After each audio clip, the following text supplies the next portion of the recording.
all things Astros with your hosts, sports writer Jeff Balke and Astros broadcaster and former third baseman Jeff Blum.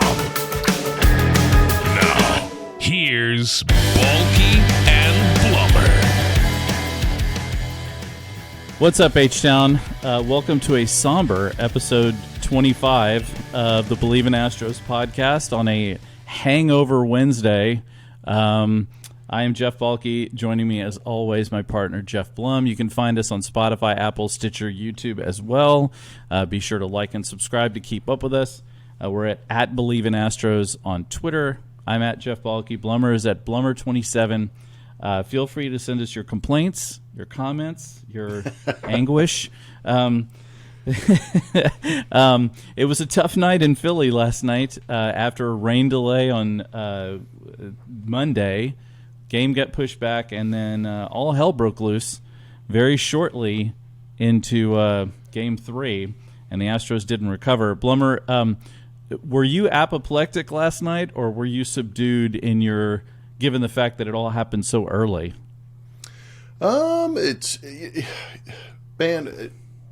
Things are going to happen in the game. Obviously, we're going to be wrong every once in a while. I felt that Lance was going to be in a good position to start that Game 3. Had the extra day rest with the rain out, and it just didn't go that way. Maybe it was an extra day for the Philadelphia Phillies to do some more homework and make the adjustments against Lance. But, it escalated quickly, in the words of Ron Burgundy, and it just never relented. And it's one thing to go out there and have your starter give up the runs, but it's another thing to have your offense really go out there. And I don't know if the circumstances put that offense on their heels, but for whatever reason, they were not able to get to Ranger Suarez, which I actually found kind of surprising. I did too. I tell you, the Phillies went out there and killed a guy with a trident. Yeah, they did. What happened last night? Somebody brought a grenade. They killed a guy with a trident. Exactly. It escalated very quickly. All right, quick word for our sponsor, BetOnline. Basketball is back, and BetOnline remains your number one source for all sports betting needs this season. You'll always find the latest odds, team matchup info, player news, and game trends at BetOnline. And as your continued source for all sports wagering, BetOnline features live betting, free contests, and giveaways all season long. Always the fastest and easiest to bet all your favorite sports and events, whether it's NFL, NBA, NHL, MMA, tennis, boxing, even golf. World Series is still ongoing. Don't everybody commit Harry Carey yet. Head to betonline.ag to join and receive your 50% welcome bonus with your first deposit. Make sure to use promo code BLEAV to receive your rewards. BetOnline, where the game starts. Well, let's before we dig into Lance McCullers' disaster of an outing, I want to talk a little bit about the bats first, because you brought it up. You said they didn't hit well against Ranger Suarez. It is important to note that the Astros have scored 10 runs in this World Series, and the only runs they've scored are against the Phillies' two aces. They haven't scored any runs against anyone else in this series. And this was supposed to be the weakness of the Phillies, was their bullpen. And they didn't throw Alvarado or Dominguez last night. They didn't even throw Eflin, which I'm not sure is necessarily a positive thing. But what happened? It just felt like the Astros had no energy on offense. Seemed really lethargic on offense. And maybe I'm seeing more. Maybe I'm seeing more than I think I'm seeing, which doesn't even make any sense. But maybe I just didn't feel like did it feel like that to you? The only thing I found interesting was the fact that they were in attack mode. It wasn't really that patient Astros team that we're accustomed to getting good pitches to hit. It felt like they were swinging at Ranger Suarez's pitches. They weren't swinging at their pitches, and they kind of found themselves in a hole. But credit to Ranger Suarez for mixing up his pitches, locating his pitches incredibly well. And I don't know if that was a benefit to pitching there at home in Philly's ballpark, where he had the fans behind him.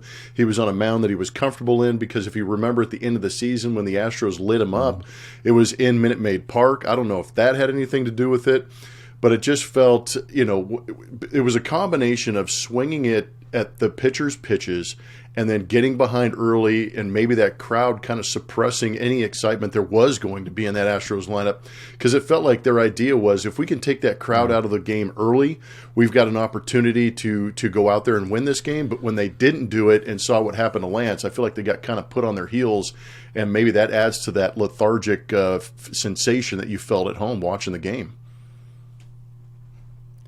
Man, that's a really good point. About the first inning was, I think, 4 pitches against Suarez. Mm-hmm. And I mean, look, there's one thing. It's one thing to attack the baseball. It's another thing to just go out there and wildly swing at everything. You're right. Their patience level at the plate was just not. It was just non-existent, really, which is surprising, because this is the first time I've seen in a while where it felt like the Astros were taken out of their game. And you don't see that very often from this team. This team's really disciplined, and it just seemed like this was maybe the first time where I've seen a team just really put it to the Astros in a way that took them out, and especially in a World Series, I wasn't expecting that at all. No, and it's going to happen. I mean, I think one thing we have to remember, too, as much as everybody wants the Philadelphia Phillies to be the underdog, they are still one of the highest paid payrolls in all of baseball. Their expectation in spring training was to compete in the National League East, but there's also, there's an undercurrent of the Astros struggling against the National League East teams over the years. But I also feel that this season that the National League was a stronger league, and maybe that's where the Phillies are gaining some of this momentum. Yeah, that's a good point. I mean, they mentioned it on the broadcast last night that they were playing in a very tough division, as opposed to the Astros, who were basically mopping the floor with the American League West. So yeah, I think there's no doubt the Phillies are probably better than I think most people thought they were going to be coming into the postseason anyway, if not from the beginning of the year, and that certainly has played a factor. With McCullers, was he tipping his pitches? There's a lot of video and a lot of fodder on the internet that happened relatively quickly. Yeah, as usual. I mean, and good or bad, conspiracy theory or not, it's out there, and maybe there were some little tweaks in between, that maybe he wasn't aware of. I'm not sure. Being on the field, being able to look at video is one thing, and breaking it down in the moment. But when you're in the World Series, in an intense environment, sometimes you see things, sometimes you don't see things. I'm not sure. It's easy in hindsight to say, okay, he was tipping because, there was a certain flare in the glove and a leg kick that was a little bit higher. But, Lance still has stuff that's good enough. When it's right, he can go out there and tell you what's coming and still be able to get you to swing and miss. I think that some of these pitches found the strike zone maybe a little more often than he wanted, because in the times that I've seen Lance pitch extremely well, he's got that great two-seam run, but he's able to make that slider and that curveball look like strikes for about maybe 75% of the way to the home plate, and then it'll break off the plate, and you see guys chasing pitches off the plate. And I think the Philadelphia Phillies had a great game plan. They picked the ball well up out of the hand. They laid off pitches out of the zone and were able to get him in the zone. And I've said this about the Astros. They frustrate pitching when they don't chase, and you force the pitcher to throw strikes. That's when you can get to them. And that was probably more the case last night than anything tipping. That the fact that the pitches that they were hitting out were actually in the strike zone. They did a very good job of commanding the strike zone against Lance. Well, yeah, and the broadcasters brought it up on numerous occasions, but he just does not throw fastballs to lefties. And with a left-heavy lineup never has. That the Phillies have, it is, he never has, but he has to really be on with his breaking pitch, and he just really wasn't on with that, especially the changeup. The changeup seemed really off, and that's been kind of a money pitch for him recently. And we've seen him throw a lot of changeups that have been, down in the zone and on the corners, and he just didn't seem to have it last night. I mean, and unfortunately, the Astros couldn't do anything to help him. No, that's true. I mean, you need to go out there and score runs and help him compete. Maybe that would have invigorated Lance to go out there and pitch a little bit better. But I do feel that there's got to be a sense of urgency in the World Series even when you have your best guys getting hit around. We saw it in Game 1 with Justin Verlander, and then you see it with Lance McCullers. When when your aces aren't getting the outs that you need, you have to be able to adjust off that and maybe scrap the game plan that you were hoping for and go to that bullpen and maybe a little bit sooner than you would like. It's one thing to have that depth, but it's another thing just to have it sitting there waiting for its turn. Sometimes you have to create that moment, get them in there and shut down that opposing offense in order to give your offense a chance to come back. Yeah, and I will say this too. With the Astros, I was fine with leaving Lance in there after 2 innings. I know a lot of people were screaming for Dusty to pull him out of there, but obviously that was the right decision since he went scoreless in 3 and 4. I'm not so sure bringing him back in the 5th was a great idea. I mean, obviously in hindsight, it was a terrible idea in hindsight. But I mean, even at the moment, because you're coming back to the top of the order, and I mean that just seemed like a bad idea. No, I think that was the biggest thing. Lance did make the adjustments, had a clean 3rd and 4th inning like you're talking about. Once you get to that 5th inning, and I know the idea might be get him through the 5th and get him the W or have him qualify for whatever you want to get the W if the team comes back to score the runs to either have him spit the hook or actually take over the win. But at the same time, I totally agree in the sense that this was another opportunity for the bashers in that lineup to see him again, and unfortunately they got to him. I think maybe if you could have gone to the bullpen in that 5th inning and kind of made those hitters uncomfortable facing somebody new, that might have been a better idea. And it's not as if you didn't have any additional starters in the bullpen. Oh, dear Lord. You saw you talk about the depth all the time. I mean, all postseason long, Urquidy hasn't been in there. He comes in, throws 3 scoreless, gives up like a single hit. That seemed like the biggest gaffe we've seen from Dusty all postseason long. He's been pushing all the right buttons. That one just seemed really off to me, especially given the fact that they have such depth. One advantage, though, we can say, is that they didn't use up their bullpen. Despite having Lance struggle, they only had to throw Ryan Stanek and Jose Urquidy, so they're still going to be fresh for Game 4 tonight. Oh, yeah. No, they are. How good did Stanek look, by the way? That ball was jumping out of his hand, and the secondary pitches looked great. He did a really good job. Those high heaters to Bryce Harper were something to watch. I mean, isn't that beautiful? I was watching it with my father-in-law, and we were both. Yeah. It was just so good. We were like, he wants so desperately to hit that high heater, and there's just no way. Look, even if he had gotten a piece of that ball, it's getting popped up. There's no way that ball's going anywhere, and it was just, it was magical. It was magical. And that release, he has such a simple delivery, but that ball just explodes out of his hand for whatever reason. But it really exposed what I think Christian Javier maybe needed to see for his start in Game 4 is that explosive fastball at the top of the zone can beat the Philadelphia Phillies. 100%, Blummer. I agree with you 100%.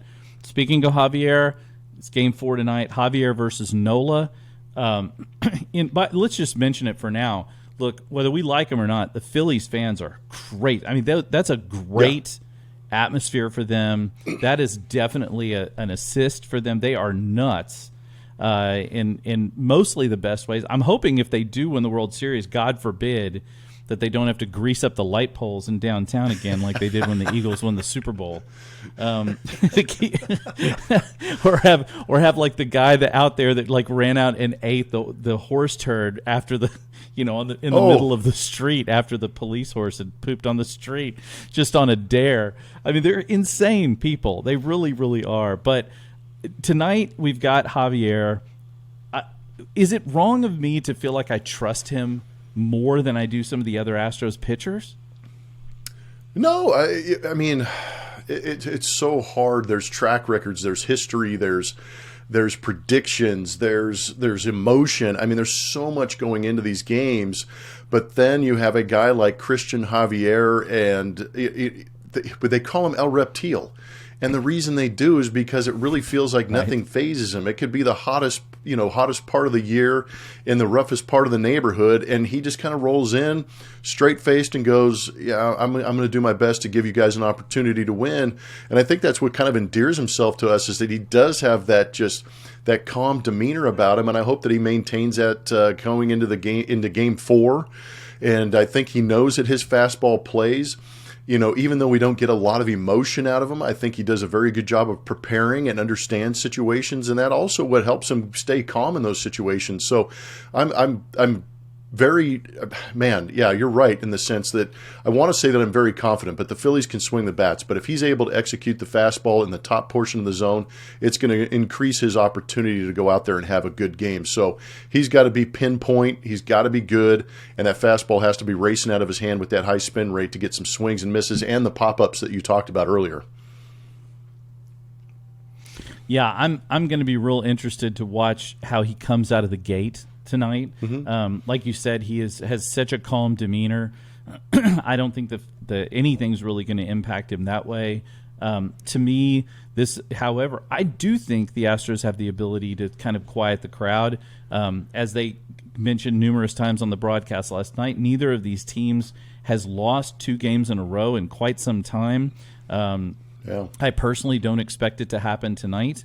I think the Astros are going to force a Game 6 at bare minimum. And look, if we go on that, the team that doesn't lose 2 in a row, then then we win tonight, they win tomorrow, we win Game 6. Unfortunately, that would mean they would win Game 7. But I do think that, obviously it's a must-win scenario for the Astros right now because you don't want to go down to them. I feel like that momentum going into Game 5 in Philadelphia with those fans, knowing you might not come back to Houston, is going to be a lot. So it's a lot. There's a lot on the line. There's a lot on the line in every World Series game, right? But tonight really does feel like a sort of a must-win for the Astros. And I hate using that term because everybody uses it way too often. Yeah, well, we can use the word urgency. There's got to be a certain urgency to this game, and recognizing that everybody, all hands on deck kind of situation. I think the urgency left that game in Game 3 real quick when the home runs started getting bombed away, and you saw the Astros offense get suppressed. So you kind of wash that one away. This team does a very good job of turning the page. I think now that they're acclimated to the atmosphere, they do need to play with a sense of urgency. They've got a lot of experience against Aaron Nola, so hopefully they can have a game plan that is able to put up runs early and protect what we hope will be a very good Christian Javier, which will be interesting to see. But I agree with you in the sense that it's an urgent must-win situation, just in the sense that you don't want to be in Philadelphia with that fervent crowd, rallying behind these guys when they have a chance to potentially win the World Series. But they've got to win this game to force it back to Houston, and at least give themselves some signs of hope.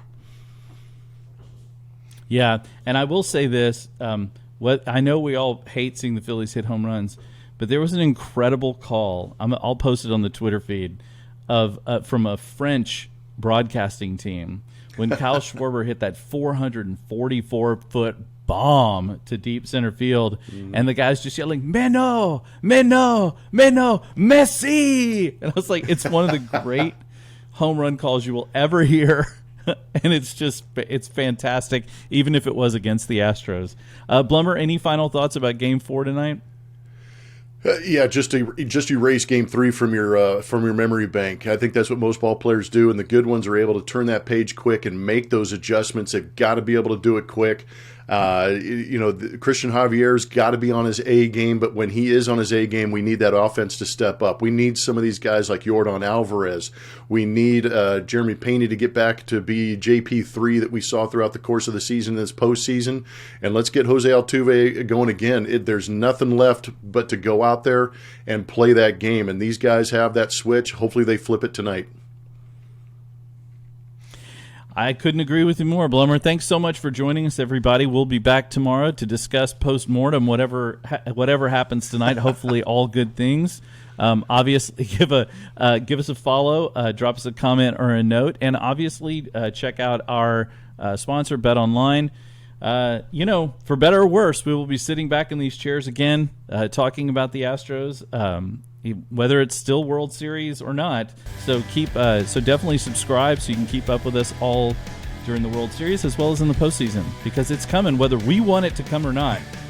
If win, lose, or draw, and there obviously are no draws in baseball, thank God, the Major League Baseball will continue, and we will be here to cover it for you. So thanks again, everybody, for joining us. We'll talk to you tomorrow. Go Astros.